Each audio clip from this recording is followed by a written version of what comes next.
Compte rendu du Conseil des ministres ordinaire du jeudi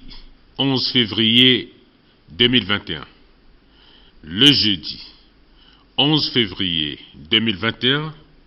sous la très haute présidence de son Excellence, professeur Faustin Archange Touadéra, président de la République, chef de l'État, le Conseil des ministres a tenu sa séance ordinaire à 15h55 autour de l'ordre du jour suivant. Les dossiers examinés, la communication ministérielle. Ensuite, le ministre chargé du secrétariat général du gouvernement a présenté la position des membres du gouvernement absents. Au titre des dossiers à examiner, le ministre chargé du secrétariat général du gouvernement a soumis à l'examen du Conseil le projet de loi relatif aux sceaux et armoiries de la République. Le ministre a indiqué que depuis plusieurs années, l'administration publique centrafricaine, notamment les institutions de la République, les départements ministériels, ainsi que les établissements publics et parapublics, font usage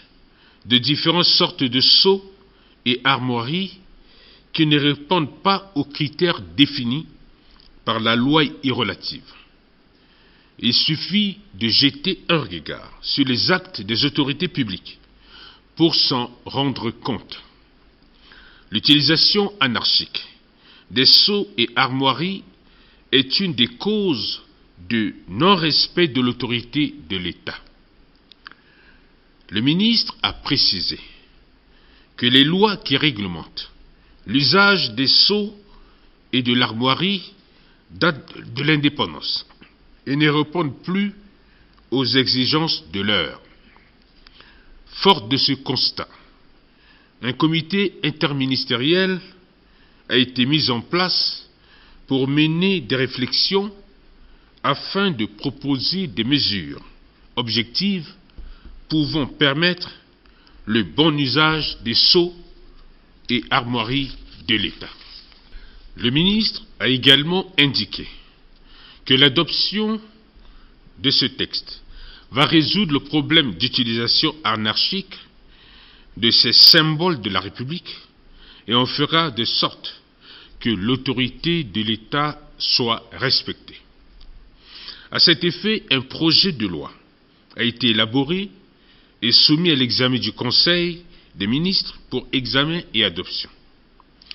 Au terme des débats, très riches en enseignements, le Conseil, tout en marquant son accord,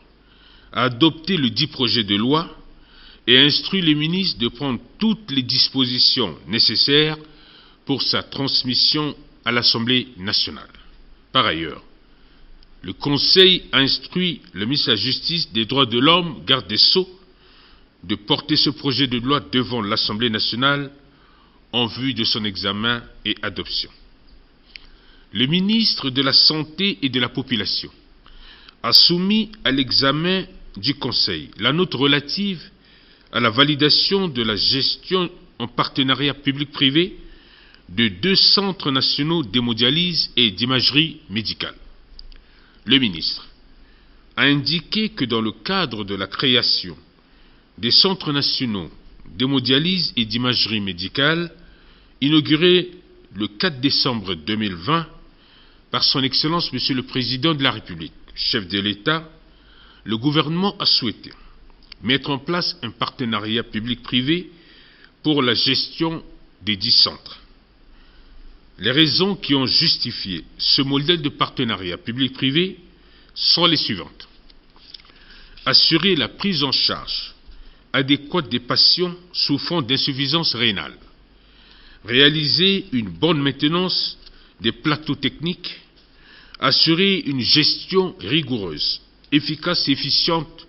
des 10 centres. Réduire les coûts d'évacuation sanitaire qui est évalué entre 2 à 3 milliards de francs CFA par an. Garantir un fonctionnement optimal et la pérennité des 2 centres grâce aux atouts de la gestion privée. À cet effet, le comité de pilotage du projet de construction des centres a retenu le cabinet Africa Finance suite à une réunion du dit comité tenue le 13 novembre 2020 sous la présidence du ministre de l'économie, du plan et de la coopération. Le ministre de la Santé et de la Population a précisé que la société Africa Finance est un cabinet international de conseil dirigé par un haut cadre centrafricain de renommée internationale ayant travaillé dans des grandes institutions financières dans le monde. Le cabinet Africa Finance est connu du ministère de la Santé et de ses partenaires et possède une expérience en matière de gestion des entreprises de la santé assortie d'une riche expérience internationale. Le ministre a également indiqué que pour assurer une viabilité des activités des 2 centres et garantir un accès aux soins à nos populations défavorisées souffrant d'insuffisance rénale, le modèle proposé exigera du gouvernement les mesures ci-après. Exonération fiscale et douanière des 2 centres, accompagnement en assistance technique des 2 centres pour une période de 3 à 4 ans, subvention de 150 millions de francs CFA par an pour la dialyse. À cet effet, le ministre a sollicité du Conseil la validation de la gestion des 2 centres nationaux d'hémodialyse et d'imagerie médicale en partenariat public-privé. Après cette présentation et débat, le Conseil ayant noté le défi observé dans le développement du système de santé qui demeure considérable, a validé positivement l'étude de faisabilité de la gestion des 2 centres nationaux d'hémodialyse et d'imagerie médicale en partenariat public-privé et a autorisé le ministre de tout mettre en œuvre pour engager les discussions avec le cabinet Africa Finance en vue de permettre la signature de cette convention de partenariat entre le gouvernement et le dit cabinet. Au titre de la communication ministérielle, le ministre de la Santé et de la Population a présenté au Conseil l'état d'évolution de la pandémie du coronavirus dans notre pays. Le ministre a indiqué que dans le cadre de la lutte contre la propagation de la pandémie du Covid-19 en République centrafricaine, la situation épidémiologique à la date du 10 février 2021 se présente comme suit. 36 752 personnes testées à ce jour, un nouveau cas confirmé le 10 février 2021, 4 997 cas cumulés confirmés, dont 1320 cas de sexe féminin et 3 677 cas de sexe masculin qui ont été enregistrés depuis le début de la pandémie dans notre pays le 14 mars 2020. 4 908 guéris et 63 décès, dont 15 en milieu hospitalier et 48 en milieu extra-hospitalier ont été observés. 423 cas confirmés à transmission locale et 574 cas importés depuis le 14 mars 2020. En outre, le ministre a évoqué la situation de certains cas de discordance inhabituelle observés. Il a été relevé que certains patients présentent des signes cliniques du Covid-19, mais après examen, leurs résultats sont négatifs. À cet effet, il était demandé à l'Institut Pasteur de mettre en place une technique moléculaire en vue de procéder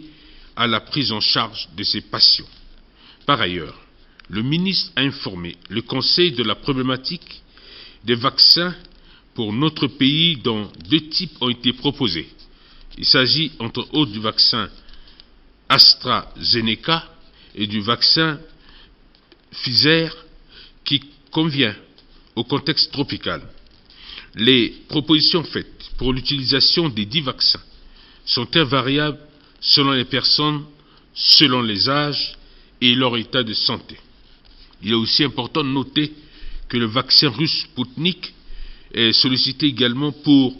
son taux d'efficacité de 91%. À ce sujet, Son Excellence, Monsieur le Premier chef du gouvernement, a souhaité qu'une proposition concrète soit faite au gouvernement en vue de permettre la prise en compte et des dispositions appropriées à prendre. Après cette présentation, le Conseil en a pris acte. L'ordre du jour étant épuisé, Son Excellence, Monsieur le Président de la République, chef de l'État, a levé la séance à 16h55. Fait à Bangui le 12 février 2021, le ministre chargé du secrétariat général du gouvernement, Maxime Balalou. Je vous remercie. Tondo, Tibadatek Beyengbia, Tibiko Osio, Lango Baleko, na Oko, Tinzati, Folondigi, Tingusekeda. Na Biko Osio, Lango Baleko, na Oko, Tinzati, Folondigi, Tingusekeda, na Gbeletik Biatikodro. Professeur Faustin Archange Touadera. Badatek Beyengbia, a Tondani, na Mbonga Otati Pekuti Bekomite, na Penzeni, Bale Oku na Oku. Ateneso Abagigi aike Tongaso. Ateneso ak Beyengbia Ganani na Badatek Beyengbia, na Sango Tik Beyengbia. Kozoni si akusara so a Tondani, Beyengbia so loke bando. Na legiti sungo tondo tungulbia, le gudati fanak bereti Badatek Beyengbia a Beyengbia so a dutinayati bumbi so pepe. Na legeti ateneso si ak Beyengbia Ganani na Badatek Beyengbia. Beyengbia so ke bando na legeti sungo tondo tungulbia, lo fanak bereti Badatek Beyengbia beni pialo so a bando na lege ti anzoro koti l'État. So ayirni atene so na armoirie. Beyengbia gotatifa na Badatek Beyengbia so asara ngu mingi. So ndokwati l'État. Na kota ndokwati l'État kwe so si alake sumbeti wala alake dengbanga alake sala kusala ndenende na yani alake fa nzolokoti l'État so malani aike ndende nga alimbi na legeti ndia pepe. Ni le so lo godati fa na legeta mbeti so si a ndokwati l'État ke sara so aike sumbeti na gbeni biani akpale so asara si ane l'État ti kodorti mbeni pepe. Beyengbia godati fa so andia afa legela so alimiti tene amun zolokoti l'État ti zana ndo ti ambeti so kwesi aike bagigi wala mbeti susi akota si kodra ke sumbo tsala gbeni wala mbeti susi aita sa ke dengbanga ke sumbo tsala gbeni alimbi si nzolokoti l'État alimbi ti duti na gbeni ngana bage meni kota kundu so abumbi ando kwa ti agbengba ndenende abagigilani ti gbuli na ndo ti anzolokoti l'État ngati bana legiyensi alimbi ti bien ya ti angbere ndia so na ti sara si na alango so ke ga fade andokwati l'État kwe wala kota andokwati l'État kwe alimbi ti tene amugi nzolokoti l'État oko. Beyengbia agoga dati fa biani aike nzoni si abando na legeti tene ti nzolokoti l'État so nga abana lege yensi akanga lege na zo so aike mun nzolokoti l'État kirikiri si aike zana gbeti mbeti wana nduti mbeti tenti ake kota e mingi tene ti kodrotie yeso yinga kodrotie nelege ti mbeti kweso eke sarani wala sosi eke tokwana ndunde aike nzolokoti l'État nila si alimiti mungangu na kodrotie nga ti mungangu na l'État tie nilo so lo fabiani legeti pialo sosi aiti tene abagigi wa legeti ndia sosi alekeni tizan na gigi lo yesi Badatek Beyengbia gbulituro na ndoni nga ti tene yeda si alimbi ti tene abien tangbere ndiaso tonga na patarago mingi na legeti tene ti nzolokoti l'État so Beyengbia ko afe bibetela da Badatek Beyengbia ayeda nani na luunda biani ti tene fade pialo so legeti ndia so alimbi ti bagigi ti sala si fini nzolo koti l'état so wala ina tene so wala armoirie a lingbi ti tene a toni na bada lezo si awa to kwa ti bada lezo a gbuli tiala na ndoni nga ayedalani nga na mbage bada tia gbengbe a wunda na gbengba so bando ti fango mbanga nga ti tene fade pialo so si ake toni na legi ti ndia so afana legi ti fini nzolo koti l'état so fade lo ego ti pika patara na ndoni na bada lezo gbengbe so si le ke bando nga na legi ti seni nga na legi ti amlegi ti be afrika kue lo goda ti te lo fana bada tia gbengbe meni mbeti so lo suni so lo fani so gereti bungoli so abada legeti nyesi ngurubeti kodrotie a lingbi ti tala sala kusala maboko na baboko na ndoko so na gbeti le tapepe na legeti batango kotando ti seni so abagigi so ke use na kodrotie so aida tene centre d'hémodialyse na ti imagerie médicale bien bia so agodati fabiani na lege solani si azana sese ando kwa so use so ake bando na lege chaita so si ala ke na ngangu pepe na lege ti peko tala so nga sala si alimbi ti tene amuna la tonga nga na ita so si apeti bati tere tala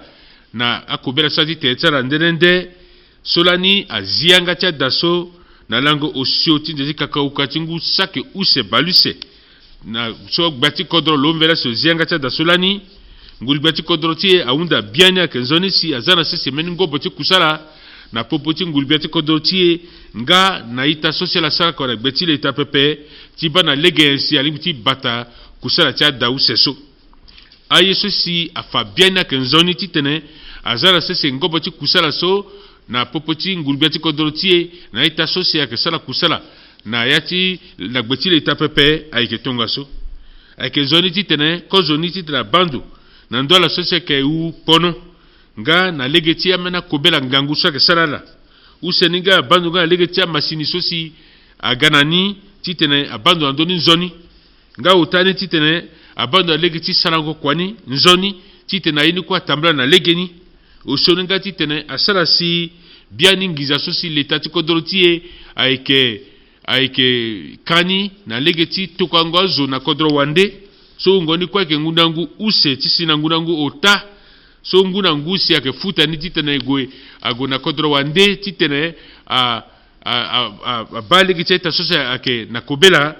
nga ti unjina ni titena sala si kusala ti ando kwa so use so atambra ni nzoni nga amungangu na itache so ala mande mingi so ke na gbati de tapepe titena mu maboko na ngurubati kodroti biani meni ndokwa so si ayirne tene comité de pilotage so abagigilani si aleke andokwa so useso ala matere na meni kota bumbi so irini atene cabinet Africa Finance so si ala guli tela lani nga na lango baleko na uta tinzi na banduru tingu so a on so na gbeti bengba so la bado legiti economy legiti apialunga na legiti salo kusala maboko na akodro wande logunga dati tene ala matere na ndoso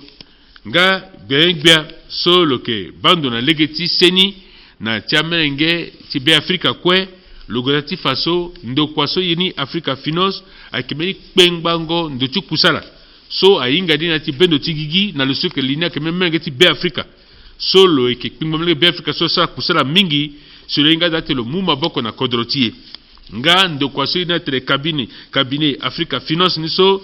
lo yeda na timu mabako na bien so la bado legi ti seni nga ti sala si lo la matere ti tene maboko na boko ala sala kusala ti tene batando kwa so nzoni asala si ndo kwa so misala sabango ti seni na kodroti bien gonga dati faso like nzoni ti tene kusana tambla na legeni akezoni si amungangu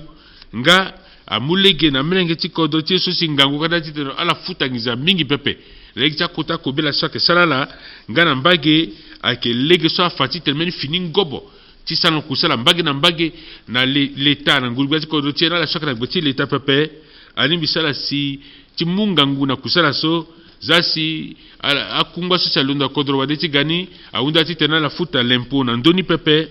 nga mulegi ngati tene na ndokwa so ina tene cabinet Africa Finance lumunga lege tite lumunga ngutulo kwe ti batandoso ti yatingu otana ngu osio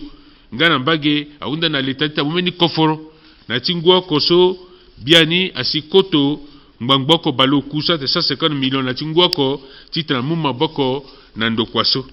nga na mbage bien goda titena aunda na bada ta bien ti yeda na lege tingo pati kusala so ti muyanga na titena lo pika patara na ndokwaso irini Africa Finance so aika seti be Africa tonga na lo fageta kusala so kwe singa bada ta gba abaso kusana kigangu mingi legiti maingo seni na kodrotie lo goda titen lo yeda na gereti mbeti so si afana bereti bada ta gba so amulegi na ando kwa so use so si ake bando na yati meneti azu so saka na kota kobela ngati baiti teretiala so saka na kota kobela biani si azana sese ndo kwa so ti pika patara watisa kusala mbage na mbage na ndo so si ake na gbeti leta pepe si aunda na gbengba titene logo ti pika patarande na ita so si ala limiti zana sese meningo bati kusala ti mulegi titena batando kwa so seso senge na legeti sango ti gbengba solo bando na legeti seni na legeti amena legeti be Africa lofa na gbeleti badata gbengba a ngo iseke da pale ti soni kobela ti korokoroso aina tene COVID-19 na kodrotie na lofaso na legeti kobela so chake vunga na ti kodro wande so sara pono na cha kodro so amai mingi na ngo iseke da kobela ti korokoronso na kodrotie aga kota pale mingi tongane muna ti lango balako ti nzeti folondigi tinguso ekeda na kodrotie abaya ti teretia zokwe ungoni aike saki balotano mene na mamwamba sambala baloku na use ala so abaya ti teretia na ngoi so na lango balako ti nzeti folondigi tinguso ekeda awara kobela ni na tereti zo oko ngala so si kobela ni awara teretia na ngoi so girire kobela sasi na kodrotie lango balako no soti de timbango tingu saki use baluse na ngoi sala soko walani kobela ni ungo tala kweke saki osio mbambe gumba na bale gumba na mbasambala na poputala azo so awali na popuni eke saki oko mangota baluse nga akoli eke saki ota mangbo mene bale mbasambala na mbasambala nga na mbagela sosi awara sava so kobela na unze ya tetala biani ungo tala kweke saki osio mangbo gumba ya na miambe nga ala sosi awara kui ungo tala kweke balo mene na ota na popota balo ota so balako no kwa kui la lapitani na bale osio na miambe ya kui na yati ya vakati ndenende na ala sosi kobela ni ala mo kobela na mbata na ti be Africa ungo tala kweke saki osio mangbo osio balusa na ota ngala sosi ala mo kobela kodro wandisa lina ti kodro tiege ungo tala kwe aike mbangbo ku balemba sabla na osio ti londo na ngoi segri se kobela sali na kodro tie na lango baleko no shoti nzeti mbango tingu solani a on ngana bage bia gotati faso paleti kobela so asiso amene yake so afabiani amene ita so si abala ayeni so afabiana kana kobela ni metonga na abati teretara so biani so kobela na teretara pepe gameni kpali sinango isa uda na kota ndo kwa sosi yake bando ya ti teretizo so ka Institut Pasteur titene ala gimeni ngobo titena bana lege yensi alimiti mutonga na itaso bien bia gonga ti fabiana ngo iso keda fade so awara meni tonga na kodro ti munzunga ki gelege titene avunga tonga so na ti dunia ko titene amuni na la sosi ala kana kobela wala saka na kobela mpepe tita kangale ge biani na soni kobela ti korokoroso ni lo so atongani na ngoi so amene use so si afaringa na kodrotie bena ko irinya ke AstraZeneca mena ko so irinya ke Pfizer so si alimbi na yatia kodrotie so si afani bien alimbi batonga na si alimi ngati tene a mutonga so wala vaccin so na la so si na legeti nguchala nga na legeti senitiala nga mbeni seni so alimbi tite fanga bien so la gigi na legeti tonga so aiketi a itati eti seti Rusia so si irina ke Putnik songa tena ke nzoni mingi salimbi titene amuni titene asala si amelenge ti be Afrika awala seni na kozo gbele bialo nunga ti mutene ti Fabiani so ke nzoni si na gerecha aisu ima dekita tonga nene de society muni ake nzoni si afa gerecha kusala so na ngurubia ti kodortie si ngurubia ti kodortie abando na ndoni nga tonga na tene so kwe a fana gigi ngangu so ngurubia ti kodortie lo mu titene lo sala si tonga so asinga na kodortie titene akanga lege na soni kobela so bada tia gbia amatene so na lo yeda nani tonga tene so kwe awunzi yawe bia ti kodro akanga yanga ti bada tia gbia na ngbonga osio na penzeni balo kuna ku ti lakui asala tondo so na lango baleko na use tinzeti folondigi tinguso ekeda gbia so lo ke bandu na leki tingo sungo tondo tinguru bia Maxime Balalu Bumuna la singila